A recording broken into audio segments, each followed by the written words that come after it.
Kristo apewe sifa. Wana wa Mungu, niwakaribishe jioni ya leo tukatafakari ujumbe wa neno la Mungu kwa ufupi, tukiwa tunaongozwa na kichwa cha somo kinachosema mambo muhimu ya kuzingatia unapoingia kwenye maombi.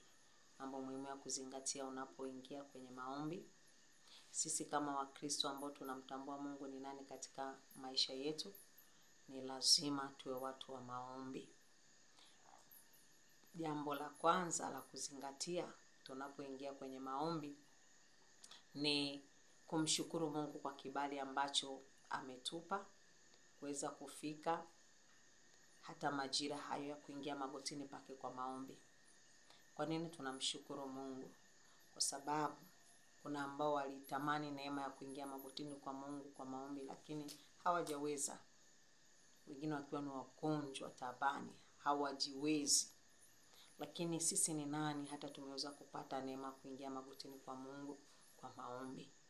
Lakini pia usitazame kwamba kuna mambo ambayo uliomba haukujibiwa kwa wakati uliokuwa unahitaji. Isiwe ni sababu ya kuacha kusogea mbele za Mungu kwa shukrani. Mungu wetu anapendezwa na shukrani. Hata uzima uliokuwa nao na pumzi uliokuwa nayo, hiyo ni neema tosha. Kwa hiyo inatupasa kumshukuru Mungu. Lakini jambo la pili pia ambalo tunatakiwa kulifuata katika maombi yetu ni kuomba toba. Kuomba toba. Sisi ni wanadamu, yapo mambo mengi ambayo tunaenda kinyume na mapenzi ya Mungu. Iwe ni kwa kuwaza, iwe ni kwa kunena au kwa kutenda. Hatuwezi tukajihesabia haki.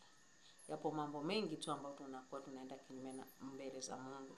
Kwa hiyo inatupasa kuomba toba. Mungu asimame na kuturehemu na tuweze kupata kibali machoni pake.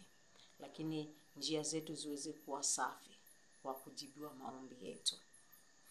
Lakini jambo la tatu la kuzingatia tunapoingia kwenye maombi ni kusoma neno la Mungu, kusimamia maandiko matakatifu. Maandiko matakatifu ni silaha tosha ya kuweza kumshinda adui. Ukisoma katika kile kitabu cha Zaburi ya 107 ule mstari wa 20, anasema ulituma neno lake. Ulituma neno lake huwaponya. Kwa hiyo neno la Mungu ni silaha ya kuweza kumshinda adui. Ni silaha ya kusababisha uweze kushinda. Lakini jambo jingine la kuzingatia hapo unapoingia katika maombi ni kutumia jina la Yesu Kristo. Kutumia jina la Yesu Kristo. Ukisoma katika kile kitabu cha Yohana Mtakatifu ile sura ya 14 ule mstari wa 14, anasema mkiniomba neno lolote kwa jina langu nitalifanya. Mkiniomba neno lolote kwa jina langu nitalifanya. Yesu Kristo mwenyewe anaahidi hivyo, ya kwamba tukiomba neno lolote kwa jina lake atafanya.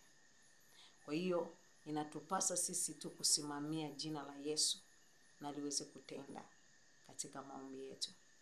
Lakini jambo jingine la kuzingatia na la kufuata tunapokuwa katika maombi ni kutumia damu ya Yesu Kristo.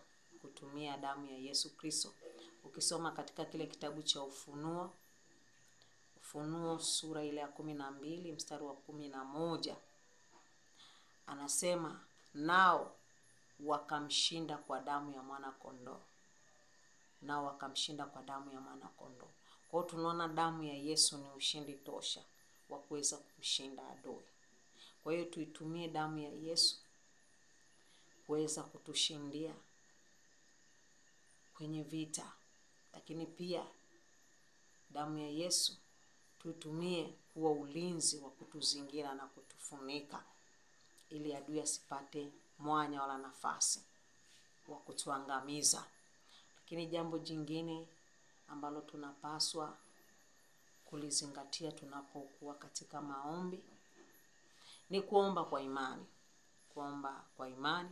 Kusoma katika kile kitabu cha Waebrania sura ya 11 ule mstari wa 6, Anasema lakini pasipo imani haiwezekani kumpendeza. Kwa maana mtu amwendeaye Mungu lazima aamini kwamba yeye yupo.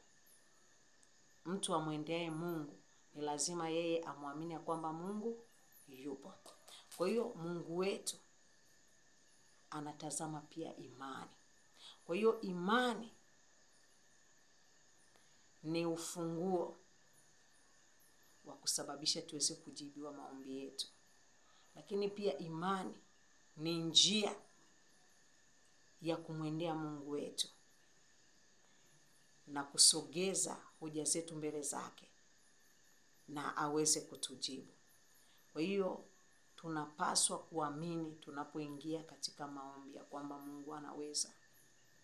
Tusiombe katika mashaka ya kwamba ninaomba tu lakini niangalie kama nitajibiwa au la. Tukaze imani zetu ya kwamba tunapoomba Mungu atatenda. Kwa hiyo wana wa Mungu, hatua hizi unapozifuata katika maombi yako, utamuona Mungu akikutendea. Na kila unachokiomba basi Mungu akakuonekanie na akakujibu sawa sana haja ya moyo wako. Mungu akubariki na Mungu akaonekane katika maisha yako na Mungu akaonekane katika maombi yako na akakujibu sawa sawa na unavyohitaji. Amen.